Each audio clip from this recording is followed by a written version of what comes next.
Hello parents everywhere, welcome back to the Homeschool Staff Room. It is Thursday of week 2, and what that means is we're nearly at Easter, so keep going. I know you're doing a great job as the head teacher of your own homeschool.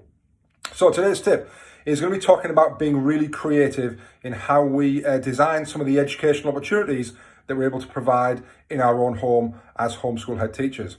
And I know that your school are probably pushing out lots of information about the subjects that they have to do, and they're probably focusing on some of the key subjects, those core subjects like maths, English and science.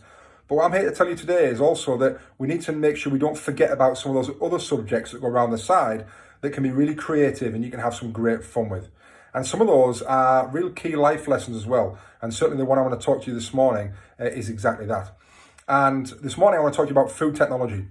And wouldn't it be a great opportunity to take some time over the next few days and weeks and months to really teach your child how to cook something? Now, depending on what age they are, will depend obviously how much you're going to give them a bit of free rein on that, or in terms of the health and safety of what they can and what they can't do.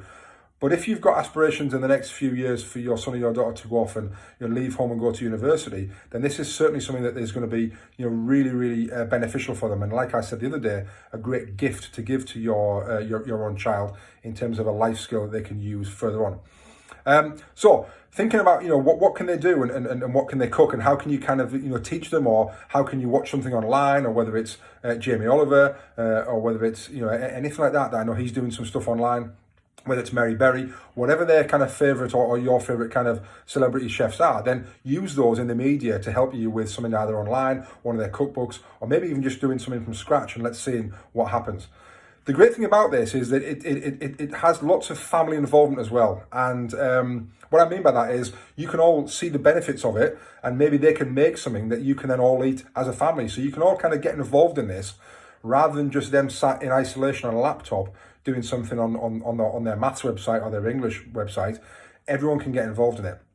The other great thing about this is that the students themselves and your children can see the instant benefits and the instant kind of output of this as well.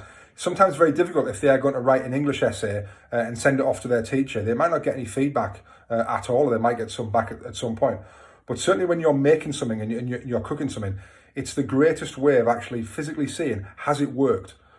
Has the cake risen? Has this happened? Does it taste nice? They can see very quickly where they've gone wrong, what they need to do differently next time. And that dynamic feedback and that dynamic kind of opportunity to see, are things going as they should do? They can then change it and make tweaks day by day and get better very quickly at this, rather than having to wait for some feedback.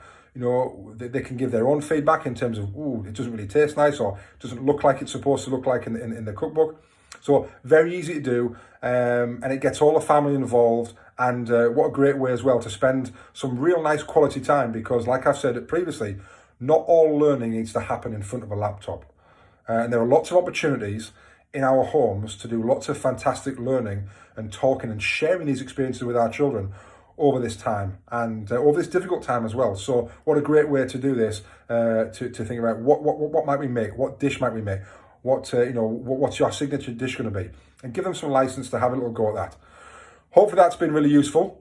Give it a go, and again, it's about enjoying this and enjoying it together with your children at this time that you're not going to get back. You're not going to ever really be able to spend 3-4 months together with your children in the house. So let's make it nice, let's make it enjoyable, and let's make it beneficial and get something out of it. All right. Keep it going, everybody. Tomorrow is Friday, and I'm going to do a big recap tomorrow, and it's the last day before Easter, and it's the last day really before I kind of let you go and say, right, I've given you all the tips, we just need to do it now. So stick in, keep going, and let's make a great dish today. Let's do some, make a meal with your kids, whatever it is, enjoy it, and we can do this.